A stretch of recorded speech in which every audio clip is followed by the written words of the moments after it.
Bom, continuando o vídeo anterior, pessoal, que nós estávamos falando dos povos da Mesopotâmia, continua agora, nós comentamos a respeito dos assírios, por fim, né? Povo da violência, do primeiro exército organizado do mundo, povo de Assurbanipal, né? Povo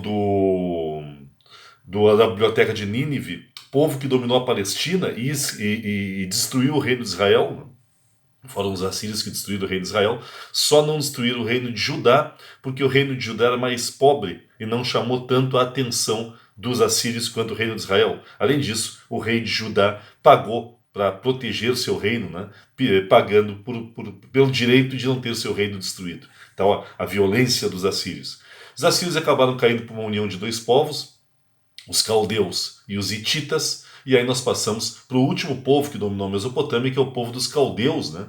Os caldeus são o povo, o segundo império da Babilônia. O primeiro império da Babilônia foi dos amoritas, né? Por isso que eles são chamados de babilônios também. Os amoritas, o povo de Hammurabi, que nós já comentamos, o homem do código de Hammurabi.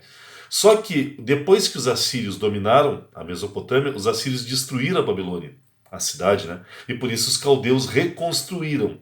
E por isso os caldeus são chamados de segundo império da Babilônia, porque eles reconstruíram a Babilônia, que foi o seu centro, né? O líder mais famoso dos caldeus foi Nabucodonosor. Se Assurbanipal foi o líder mais famoso dos assírios, Nabucodonosor é o rei o mais famoso, o rei mais poderoso do povo dos caldeus. Pô, Nabucodonosor tem um monte de coisa para a gente falar dele, né? Nós temos que falar, por exemplo, do seu senso de justiça. Ele era considerado um rei muito justo, embora na prática bem mais ou menos, né? Porque era um rei que dominava outros povos, escravizava outros povos. Então, bem mais ou menos, né? Essa questão da justiça de Nabucodonosor. Nabucodonosor, por exemplo, foi o rei que dominou o reino de Judá. Se os assírios não destruíram Judá, Nabucodonosor destruiu o reino de Judá quando ele se expandiu para a Palestina mais uma vez. E foi ele, inclusive, quem escravizou os judeus. Nabucodonosor dominou o reino de Judá e escravizou o povo judeu, do que a gente vai chamar de cativeiro da Babilônia, quando os judeus saíram de Canaã, da Palestina, e foram levados como escravos para a Mesopotâmia e vão ser escravos de Nabucodonosor. Inclusive, essa é a segunda escravização do povo judeu. Eles já tinham sido escravos no Egito, quando eles foram libertados por Moisés, só que para o Egito eles foram como homens livres. Lembra da história de José, que era governador do Egito e que levou os hebreus para lá enquanto ele era administrador? O problema é que o Egito, ele acabou, José foi governante do Egito durante o período que o Egito foi dominado por outros povos. Quando o Egito se libertou da dominação estrangeira e voltou a ter um comando sobre seu próprio povo, os egípcios escravizaram os judeus não conseguiram fugir, né? E terminou que os judeus foram escravizados no Egito, é onde nós temos a lindíssima história de Moisés, né? A fantástica história, ou a parábola de Moisés que vai libertar os judeus. Eles vão voltar para Canaã, aí nós vamos ter o estabelecimento primeiro das tribos, né? Eles vão voltar, vão tentar se organizar mais ou menos em tribos,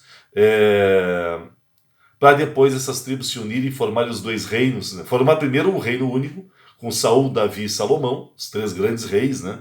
Depois, com a morte de Salomão, o retorno das disputas internas entre as tribos, até chegar ao ponto em que vão surgir dois reinos, Israel e Judá, né? O reino de Israel vai cair para os assírios, o reino de Judá vai ser dominado por Nabucodonosor, pelos caldeus. E aí nós vamos ter a escravização, a segunda escravização dos hebreus ou dos judeus, né? Que vai ser o cativeiro da Babilônia. Os judeus, inclusive, vão ser usados pelos caldeus, os judeus vão ser usados pelos caldeus para trabalhar nas grandes obras que Nabucodonosor fez. Ele era um rei que gostava das obras, e aí nós podemos citar como obras dele os jardins suspensos da Babilônia, tá? Aquela tentativa de Nabucodonosor de contentar uma das suas esposas. Uma das esposas de Nabucodonosor era uma persa, era uma iraniana, né? Uma persa pela qual ele era apaixonado. E ela tinha muita saudade de casa, e então Nabucodonosor, segundo acredita-se, segundo ficaram os registros, né? Nabucodonosor teria construído um imenso jardim em degraus, né?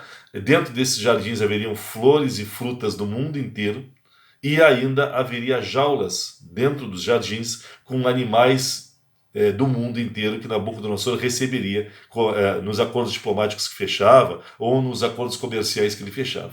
E aí estavam os jardins suspensos, que eram alimentados por um grande poço artesiano que ficava embaixo dos jardins, e escravos lá de cima puxavam o dia inteiro uma espécie de baldes, né, por uma espécie de roldana, e aí jogavam as águas que desciam neste sentido, irrigando todas as plantas do jardim. Não se sabe se isso existiu, né? Provavelmente acredita-se isso não chegou a existir. Isso foi um exagero dos gregos, tá? Que teriam se encantado com a riqueza agrícola da região da Mesopotâmia e teriam um conta, o outro aumenta, o outro aumenta, o outro aumenta, teria surgido a ideia dos jardins suspensos da Babilônia. Outra obra que também nós associamos aos caldeus de Nabucodonosor e também não sabemos se existiu foi a Torre de Babel, né? Segundo a Bíblia, o momento em que o homem teve a ousadia de querer tocar em Deus, uma torre que fosse tão alta que permitisse aos homens tocar em Deus. Também não há comprovação nenhuma de que existiram. Até se achou, há um tempo atrás, uma base imensa, né, através de esculturas na região onde seria mais ou menos a cidade de Babel, se achou uma imensa base onde acredita-se possa ter sido a Torre de Babel, mas não tem comprovação ainda. Além disso, houve a construção do templo para o deus do comércio, o templo de Marduk, e o portal para a deusa da fertilidade, uma das deusas amadas pelos mesopotâmicos. Lembre que os mesopotâmicos eles eram politeístas, ou seja, acreditavam em vários deuses. E uma das deusas que eles adoravam era a deusa Ishtar. Ishtar. Por isso, também foi construído para a deusa Ishtar o portal de Ishtar. Bom, como é que um povo tão poderoso quanto os caldeus pôde cair? Disputas internas. O velho problema... Tem um livro, Colapso o nome, né, em que o historiador, eu acho que eu tenho até aqui, eu tinha que achar na minha biblioteca ali para mostrar a vocês, o historiador faz uma análise de como os grandes impérios caíram. E o argumento dele é que os impérios caem por problemas internos. Quando o império é invadido por outro, é sinal de que ele já está fraco internamente, né? Essa é uma teoria que se aplica bem aos caldeus. Os caldeus já estavam enfraquecidos por causa de disputas internas pelo poder. Com isso, quando os caldeus foram atacados pelo Império Persa, o poderosíssimo Império Persa, os caldeus já não eram os caldeus de Nabucodonosor e acabaram caindo, sendo dominados pelos persas e se tornando uma província do Império Persa. Os persas chamam suas províncias de satrapias. E o Império, a Mesopotâmia teria se tornado uma satrapia, uma província do Império Persa. Para fecharmos os povos da Mesopotâmia, algumas características que eu destacaria. Destacaria que os mesopotâmicos têm uma visão diferente do rei. Para os egípcios, o rei ou o faraó é um deus reencarnado. Para os egípcios. Para os mesopotâmicos, o rei não é um deus, ele é o representante dos deuses na terra. Ainda, os mesopotâmicos tinham como uma das suas principais construções arquitetônicas templos em forma de torre, centros religiosos que eram construídos em forma de torre imensa, como a Torre de Babel. O nome disso para os mesopotâmicos era zigurate. Então os mesopotâmicos construíam zigurates. O que eram zigurates? Templos em forma de torre.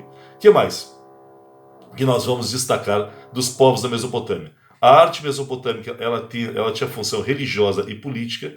Então a arte ela era associada ao embelezamento de palácios reais e ao embelezamento dos templos religiosos. Então é uma arte a serviço da política e da religião. Uma característica interessante deles, eles não davam a importância que os egípcios davam para os sepultamentos. Enquanto no Egito tem toda aquela questão da mumificação, na Mesopotâmia eles não se preocupavam muito com os sepultamentos. Embora eles sepultassem seus mortos, porque eles acreditavam que os vivos tinham que enterrar os mortos, para que os mortos não voltassem para atormentar os vivos. Mas era só enterrar. Então, na verdade, o enterro para os mesopotâmicos, o sepultamento para os mesopotâmicos, era meio que uma forma de se livrar dos mortos, né? Simplificando a questão. Quanto a alguns deuses famosos da Mesopotâmia, poderíamos citar Ea, que é o deus do oceano, Anu, o deus do céu, Sin, a lua, Shamash, o deus sol, Ishtar, que é representada pelo planeta Vênus e que representa a fertilidade. Dos deuses locais, se sobressaiu Marduk, o deus do comércio, e que no reinado do Hammurabi, o do código, foi elevado à condição de principal deus da Mesopotâmia. Então, vocês têm aí um rápido resumo dos povos da Mesopotâmia. Vamos direto já. E saímos da Mesopotâmia e temos que dar uma olhada na civilização egípcia. Vamos lá para o Egito. E quando vamos estudar a civilização egípcia, eu estou usando, pessoal, vou relembrar, para as nossas aulas, eu estou usando material complementar que já está no espaço da nossa PNP, no AVA do KVG. Tá? Esse texto que eu estou usando como base já está lá, assim como exercícios complementares para quem quiser testar seu conhecimento, né, exercícios de vestibulares complementares, a tarefa que você vai ter que me entregar até o final, até o próximo vídeo, e um monte de imagens, para quem, como eu, gosta de ver as imagens dos povos antigos. Está tudo lá. Bom, quanto ao Egito, tem uma frase que todos nós, os professores de história, gostamos de dizer no início das nossas aulas. O Egito é uma dádiva do Nilo. O Egito é um presente do rio Nilo. Por quê? Porque a civilização egípcia se formou em torno do rio Nilo. O Nilo é um rio interessante. O Nilo nasce no centro da África. O Nilo não nasce no Mediterrâneo. O Nilo termina no Mediterrâneo. Então, o Nilo, ele nasce no centro da África e vai em direção ao norte. O Nilo, ele anda de sul para norte. Tá? Ele nasce, inclusive, é uma coisa interessantíssima. O rio Nilo nasce do derretimento de geleiras. Sim, existem geleiras na África. Em algumas montanhas, não é geleiras, mas derretimento de gelo de montanhas. Eu me expressei mal. O Nilo nasce do derretimento de gelo de montanhas, porque tem algumas regiões da África em que as montanhas são tão altas que elas têm gelo. Do derretimento do gelo dessas montanhas, nós temos a nascente do rio Nilo. E aí o Nilo, ele corre de sul para norte e vai desembocar no mar Mediterrâneo, onde nós temos o delta do Nilo, onde o Nilo faz um monte... Pode olhar nas imagens, tem aí no nosso espaço, da nossa disciplina, as imagens do Nilo, que ele vai fazer um monte de caminhos assim e vai desembocar no mar Mediterrâneo. Ao longo dessa trajetória maravilhosa, do derretimento do gelo das montanhas até o mar Mediterrâneo, o rio Nilo cruza, ele vai se insinuando entre dois desertos. Tá? Nós temos de um lado o deserto da Arábia, de outro lado o deserto da Líbia. E o Nilo cruza entre dois desertos, ele é um oásis entre dois desertos. Ele fertiliza o deserto, né? Separando dois desertos. Por isso, só foi possível se formar uma civilização nessa região graças ao rio Nilo. Foi o Nilo que possibilitou a agricultura, foi o Nilo que possibilitou a água para que essas pessoas tomassem, foi o Nilo que possibilitou transporte para essas regiões. Né? Tudo isso se dá no Nilo. O Nilo é o rio sagrado para os povos da Mesopotâmia. Para os povos da Mesopotâmia, para o povo egípcio. O Nilo é o rio sagrado. Tá? Por isso é que o Egito é uma dádiva do Nilo. Além disso, o Nilo tem uma característica que eu acho muito bonita. O Nilo tem 2 estações do ano. Numa das estações do ano, as águas do Nilo transbordam e invadem as águas do deserto, invadem as terras em torno. Né? Inclusive, os povos que vivem em torno do Nilo, quando o Nilo enche, os povos se organizam para construir barreiras, porque as águas são tão caudalosas, são tão fortes, que se tu não construir barreiras, as águas destroem as cidades que ficam em torno do rio. Na outra estação do ano, as águas retrocedem, voltam ao seu leito normal. E por onde as águas andaram, elas deixam um fertilizante natural, o humus. E os povos egípcios, quando tu tem o retrocesso das águas, eles plantam na terra fertilizada pelo rio Nilo. O rio Nilo fertiliza a terra. E aí nós temos a agricultura. Claro que aí os egípcios pegavam e construíam canais de irrigação, levando as terras do Nilo para terras, levando as águas do Nilo para terras mais distantes e aumentando a quantidade de terra para plantar.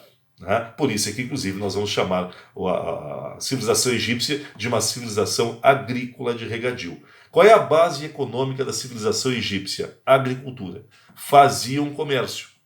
Mas a base econômica dos egípcios não é o comércio, é a agricultura. Modo de produção do Egito, modo de produção servil. Quem trabalhava no Egito eram principalmente egípcios, que trabalhavam em troca de alimento e trabalhavam em troca de proteção, entre aspas, do Estado. Havia escravos no Egito? Sim. Principalmente na última fase do Egito, que é chamada de Novo Império Egípcio. Quando o Egito aprende a lutar com um povo que invadiu o Egito, os Hyksos. O povo dos Hyksos invadiu o Egito no Médio Império, e os egípcios aprendem a lutar com esse povo e passam a ser um povo mais militar, porque os egípcios, a civilização egípcia, não era uma civilização muito forte militarmente. Ela se tornou forte após ser invadida pelo povo dos Ixos e aprender a lutar com os Ixos. Então, Egito militar é só no chamado Novo Império Egípcio, que é a última fase. Se os egípcios não eram muito militares, é sinal de que eles não tinham muito escravo, porque o escravo vem da guerra, né? O escravo vem de guerra ou de dívida. São as duas formas de escravidão do mundo antigo. Aí a escravidão pela cor da pele. Isso não existia no mundo antigo. Essa foi vamos dizer assim, uma criação da Idade Moderna, uma criação dos navegadores. A escravidão por cor da pele. Tá? Bom, o que mais? Ao contrário da Mesopotâmia, os egípcios eram unidos politicamente. Ao contrário da Mesopotâmia, os egípcios eram unidos politicamente. Enquanto na Mesopotâmia, os mesopotâmicos eram divididos em vários povos que brigavam entre si, e cada povo era dividido em cidades-estado que brigavam entre si, no Egito não. No Egito eles são unidos. É um povo só que vai ser unido em torno de um governante que nós vamos chamar de faraó. O faraó ele não é só o líder político.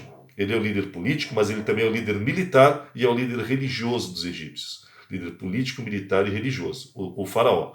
Além dele ser o líder político, militar e religioso, o faraó ele não é considerado um homem, ele é uma divindade, porque ele é a reencarnação de Horus e ele é filho do deus Amon-Ra, ele é filho do deus Sol. Veja o poder do faraó. Por isso, inclusive, que as pessoas não se revoltavam contra o faraó. São perguntadas, por que os caras trabalhavam na pirâmide? Lá ninguém pensava em abandonar o trabalho. Porque não foi um homem que pediu para te estar ali. Quem pediu para te trabalhar na construção das pirâmides foi um deus, foi uma divindade. Por isso é que o faraó tinha muito poder sobre a sociedade egípcia. Tá? Inclusive, a primeira classe social do Egito é a classe dos nobres. Quem são os nobres? O faraó e a sua família real. Né? Só que por mais que o faraó fosse poderoso, ele tinha uma ameaça, né? Que eram os sacerdotes. Os grandes inimigos internos dos faraós eram os sacerdotes, porque os sacerdotes sempre queriam ter mais poder. E para os sacerdotes terem mais poder, eles tinham que enfraquecer os faraós. Por isso, existia uma guerra interna no Egito entre o faraó, líder supremo, contra os sacerdotes. Afinal de contas, vocês pensem o seguinte: o faraó tem seu poder porque ele é a reencarnação de um deus e filho de outro deus. Quem é que tem contato com os deuses? Os sacerdotes. Então, quem é que pode dizer se o faraó é ou não é, na verdade, a reencarnação de Horus, filho de Amon-Ra? Os sacerdotes. Então, quem manda no Egito de verdade não é o faraó, são os sacerdotes. Porque são eles que podem fazer o povo aceitar ou não que o faraó é um deus reencarnado. Por isso, nós vamos ter um constante conflito entre os faraós e os sacerdotes. Tanto é verdade que no Novo Império Egípcio tem um faraó que vai tentar combater os sacerdotes estabelecendo monoteísmo, a crença num Deus só. Né? Ele vai estabelecer o monoteísmo com a crença no Deus Atom, que é o Deus disco solar. Aí tinha o Amon-Ra, que era o Sol, e tinha o Deus que era só a volta do Sol, que era o Deus Atom. Né? O Amenófis IV era o nome desse faraó. Ele estabelece o primeiro culto monoteísta da história. Primeiro culto monoteísta da história, o culto ao deus Atom. Tá? Além disso, o Amenófis IV ele passa a se considerar a reencarnação do único Deus. Inclusive, ele vai trocar de nome. E em vez de se chamar Amenófis IV, ele vai passar a se chamar Akhenaton. Tá? Aquele que cultua a Atom. E com isso, ele disse para a sociedade egípcia, ele estabeleceu a sociedade egípcia: vocês não precisam de vários deuses. Vocês não precisam nem dos sacerdotes. O Atom foi a base da reforma do faraó Akhenaton. Só existe um Deus. Eu sou esse Deus reencarnado. Vocês querem que o Deus estenda a sua graça sobre vocês? Simples. Trabalhem para mim. Sejam fiéis a mim, porque eu sou o Deus. E com isso, o faraó tentou combater os sacerdotes. Né? Como é que a sociedade egípcia viu essa implantação do monoteísmo com a crença no Deus Atom? Inclusive, esse faraó construiu até uma cidade para o novo Deus, que seria a nova capital do Egito, a cidade de Akhetaton. Bom, como é que a sociedade egípcia viu isso? A sociedade egípcia não concordou e considerou isso um ato de traição do faraó. É por isso que quando Amenófis IV morreu, ou Akhenaton morreu, né, a tumba de Akhenaton ela foi invadida e foi toda riscada. Porque, segundo a crença dos egípcios, quando a tumba de um morto ela era violada e quando ela era riscada, estava se atacando a alma, vamos dizer assim, ou o espírito do morto. Porque eles acreditavam que o morto só voltava a existir, né? A alma só voltava ao seu corpo se o corpo se preservasse em perfeito estado. Por isso, os egípcios, quando odiavam muito uma pessoa, mas tem que odiar mesmo para eles fazerem isso, e com esse faraó eles fizeram, eles invadiam os restos mortais e raspavam o sarcófago na região dos olhos, ou quando a pessoa não estava no sarcófago, né, quando estava só enterrada, de forma mais simples, eles quebravam a ossada do morto, principalmente na região do rosto e principalmente na região dos olhos. Porque eles acreditavam que ao fazer isso, a alma ou o espírito tinha ficado cego e ele iria pelo resto da eternidade buscar o corpo sem encontrar, porque agora ele estava cego. Vejam a punição a quem eles não gostavam. Bom, fato é que Amenófis IV morreu, que é o Akhenaton, né? Ele morre e aí assume, a gente não sabe se é filho ou genro dele, assume o faraó menino, Tutankhamon assume, após a morte do Amenófis, né? Assume o Tutankhamon, e aí nós vamos ter o retorno do Egito ao politeísmo. Tutankhamon percebeu que os egípcios não tinham aceito a ideia do politeísmo, do monoteísmo. E por isso Tutankhamon fez a volta do Egito ao politeísmo. Acabou morrendo muito jovem também, numa morte muito suspeita também. Bom, algumas coisas sobre o Egito. O Egito nem sempre foi unido. Aliás, só antes de eu falar dessa questão política, eu estou falando da questão do morto que volta ao corpo, coisa e tal. Lembre-se que os egípcios eles acreditavam em vida após morte. E os egípcios, assim como os espíritas hoje em dia, eles acreditavam em reencarnação. Só que eles têm uma grande diferença para os espíritas. Para os espíritas hoje, para quem é espírita na nossa sociedade hoje, o Brasil, inclusive, é a maior nação espírita do mundo. Para os espíritas, o fundamento da existência é a alma. E esta alma, ela vive diversas vidas, ela reencarna várias vezes, buscando uma elevação espiritual. Nós somos uma alma que busca constantemente se aprimorar. Por isso, nós somos selecionados por seres de luz para nós virmos à Terra cumprir uma missão, ou algumas missões. E cada vez que nós cumprimos missões, nós próprios, enquanto espírito, nos evoluímos, enquanto alma, nos evoluímos. E assim nós vamos num constante processo de evolução. Por isso nós reencarnamos inúmeras vezes. E o corpo, para os espíritas, o corpo é só um veículo. O corpo é um instrumento que a alma usa para vir à Terra cumprir missões. É por isso que para os espíritas a morte nada mais é, né, do que o fim de uma etapa que aquele espírito veio cumprir. Essa é a crença espírita. Por isso é que os espíritas, por exemplo, quando nós reencarnamos, segundo a crença espírita, nós, a não ser para quem é muito evoluído e consegue perceber tem uma mediunidade muito elevada e consegue perceber o que já viveu em outras reencarnações, a maioria de nós, quando reencarna, não lembra das reencarnações anteriores, né? Porque são vivências diferentes, experiências diferentes, para cumprir missões diferentes em busca de uma elevação. Essa é a crença dos espíritas. Para os egípcios, não. Para os egípcios, quando tu reencarna no mesmo corpo, tu tem consciência do que tu viveu e tu vem para cá para continuar a vida que tu tinha antes de morrer. É por isso que, para voltar para os egípcios reencarnarem, havia duas condições. Primeira, tinha que passar pelo julgamento do deus Osíris. Né? Quando a pessoa morria no Egito, ela era levada à presença de Osíris pelo deus Anubis. E então nós temos o julgamento de Osíris, onde o Deus vai julgar se nós merecemos reencarnar ou não. É aí que tem o tal do teste, onde Osíris tem a balança do julgamento sobre os nossos atos. Se coloca numa dos lados da balança um coração, o nosso coração, e do outro lado uma pena.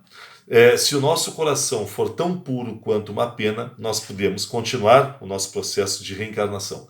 Depois Osíris faz algumas perguntas, para as quais nós temos que saber a resposta. Os sacerdotes do Egito, inclusive, para facilitar, para a gente acertar as perguntas de Osíris, criaram um livro com o segredo das perguntas, o segredo das respostas às perguntas do deus Osíris é o livro dos mortos, um dos livros mais importantes e um dos maiores símbolos da literatura egípcia. Nós vamos dizer, pô, baita charlatanismo dos sacerdotes, vão se dizer tradutores da vontade dos deuses. Pois é, né? E inclusive esse livro dos mortos ele era vendido, né? De acordo com a capacidade da pessoa de pagar. Bom, o que mais? Depois de passar pelo julgamento do deus Osíris, havia uma segunda condição para a pessoa reencarnar. O corpo tinha que estar preservado até a volta do espírito. Havia necessidade de preservar o corpo até a volta do espírito, já que nós íamos reencarnar no mesmo corpo. Para isso, surgiram as técnicas de mumificação tão famosas do Egito. A mumificação dos mortos no Egito visa preservar os mortos até o retorno do espírito. Essa é a ideia das técnicas de mumificação. Bom, a mumificação para todos, homens e mulheres, ricos e pobres. Só que a mumificação variava de acordo com a classe social e de acordo com o gênero. Mumificação de homem era mais requintada do que mumificação de mulher. Mumificação de rico era mais requintada do que mumificação de pobre. Tá? Então havia uma diferenciação social na mumificação. Assim como tinha algumas outras regras. Por exemplo, quando tu morria atacado por um animal que era sagrado, você sabe que na religião egípcia havia o culto a determinados animais. Tu morria atacado por um crocodilo, por exemplo. Segundo a crença dos egípcios, o que tinha acontecido? Aquele deus do crocodilo tinha te abençoado, né? Mostrando que tu era especial através da morte. E na verdade o Deus tinha te levado para junto dele. Portanto, quando tu morria, fruto de um ataque de um animal que era endeusado, tu tinha um cerimonial todo diferente, todo requintado. Tá? Deuses do Egito que são interessantes porque são ciumentos. Né? O Egito ele é politeísta, o Egito tem vários deuses. E os deuses egípcios são ciumentos. Portanto, se tu construir um templo para o deus da guerra e tu não construir para o deus da agricultura, para a deusa da agricultura, na próxima colheita a deusa da agricultura vai fazer a agricultura do Egito ser um fracasso. Mesma coisa, se tu fizesse um templo para o deus do comércio e não fizesse para o deus da guerra, os egípcios acreditavam que perderiam as próximas batalhas porque o deus da guerra iria querer se vingar. Essa é a relação dos egípcios com seus deuses. Tá? Uma relação muito próxima e presente a todos os momentos. Bom, ainda, o Egito nem sempre foi unido. O Egito, no início da história do Egito, ele era dividido em diversas pequenas províncias, que eles chamavam de nomos. O Egito era dividido, na verdade, em 22 nomos. Cada nomo tinha um governante, tá? Que era chamado de nomarca, uma espécie de um rei, como se fossem cidades-estado. Ou melhor ainda, como comunidades agrícolas. O Egito era dividido em 22 nomos, ou 22 comunidades agrícolas. Cada nomo tinha um líder tribal chamado nomarca. Com o tempo, esses nomos se uniram. Quer dizer, o Egito começou a existir por volta de 4.000 a.C. Por volta de 3.500 a.C., esses 22 nomos se unem, de onde surgem dois reinos. O reino do Alto Egito, que era embaixo, porque é onde nasce o Nilo, e o reino do Baixo Egito, que era em cima, é onde o rio Nilo termina no Mediterrâneo. Reino do Alto Egito, reino do Baixo Egito. E um rei em cada um. Os reinos eram rivais? Acredita-se que não. Os reinos eram parceiros, vamos dizer assim, comerciais e agrícolas, né? O Alto e o Baixo Egito. No ano de 3.200 a.C., esses dois reinos vão ser unidos pelo governante do Alto Egito, chamado Menés. Menés vai unificar o Alto e o Baixo Egito. E então nós vamos ter a formação do Império Egípcio por Menés, no ano de 3.200 a.C. Como Menés foi o primeiro a unir o Alto e o Baixo Egito, nós consideramos que Menés foi o primeiro faraó do Egito. Tá? O Egito, como passou a ser unido, passou a ter uma capital. A primeira capital do Egito foi a cidade de Tinis.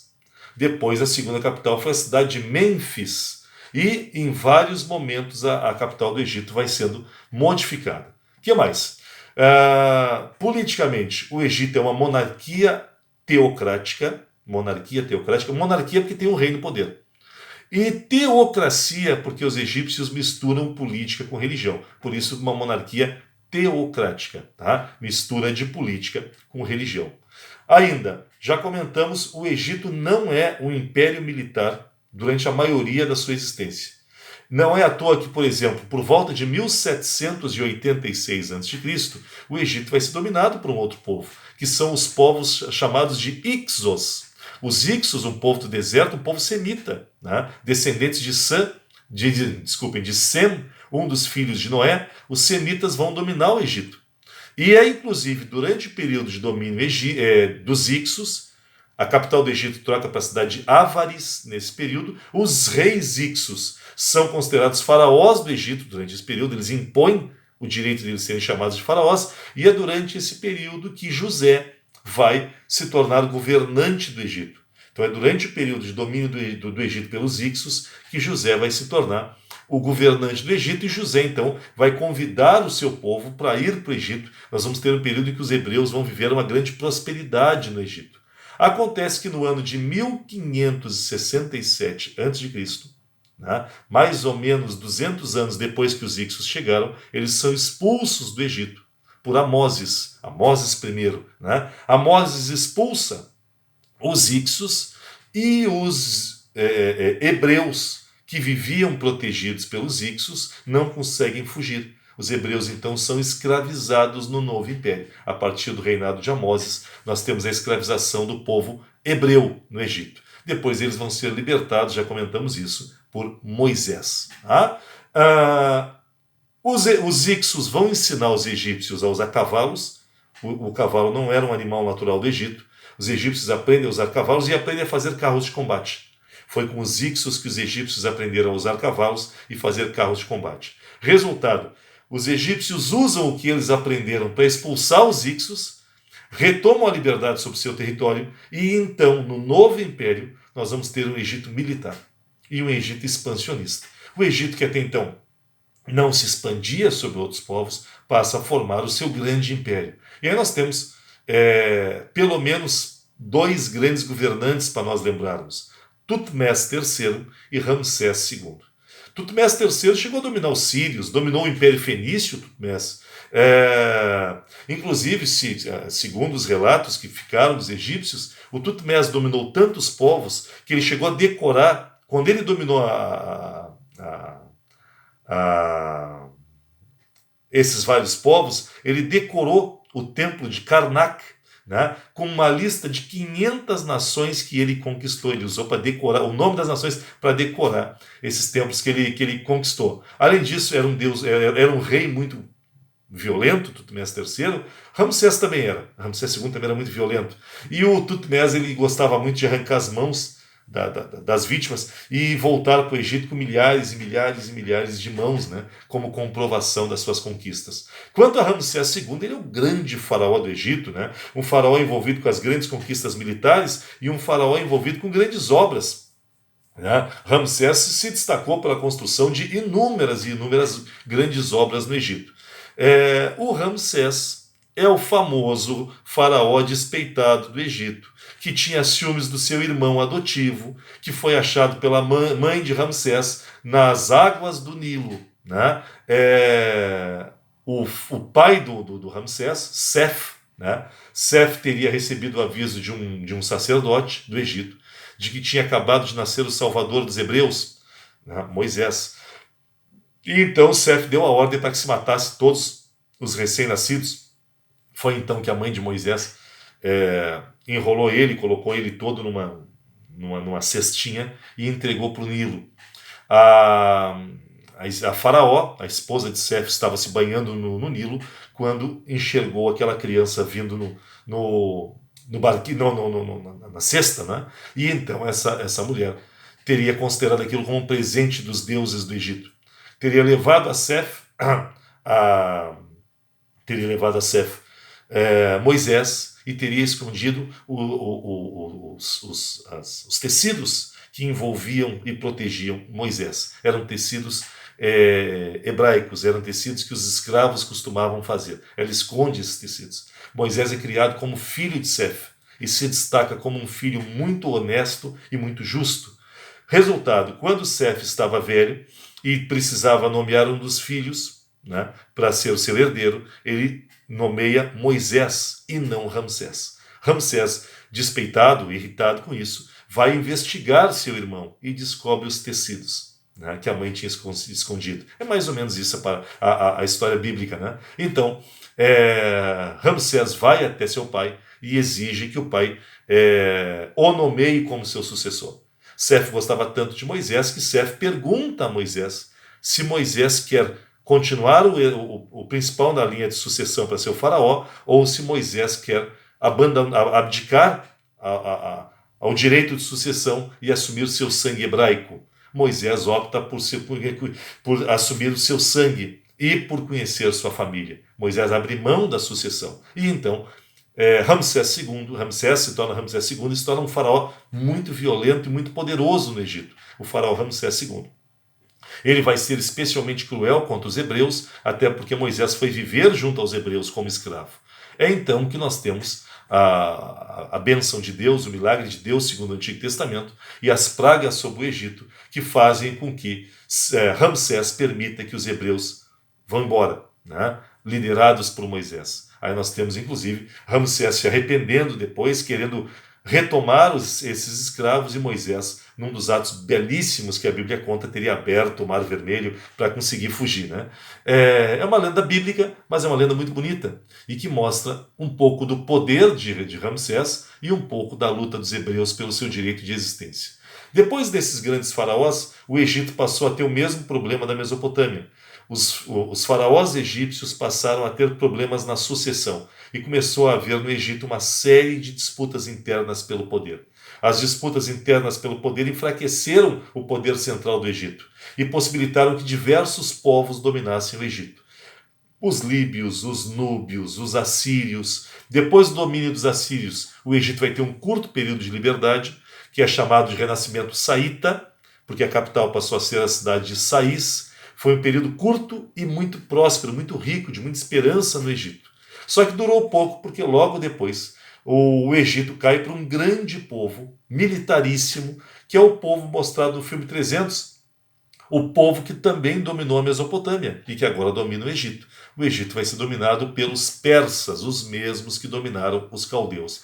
Os persas, dominados por Cambises II, vão vencer os egípcios do faraó Psamético III na Batalha de Pelusa. E aí, os persas, então, dominam o Egito e tornam o Egito uma satrapia, uma província do Império Persa. Com isso, o Egito deixa de ser livre.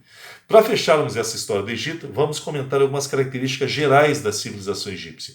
Temos que destacar que o Egito não tinha moeda, portanto, o comércio egípcio era feito à base de trocas, uma espécie de escambo. Um comércio muito forte, feito através principalmente do rio Nilo.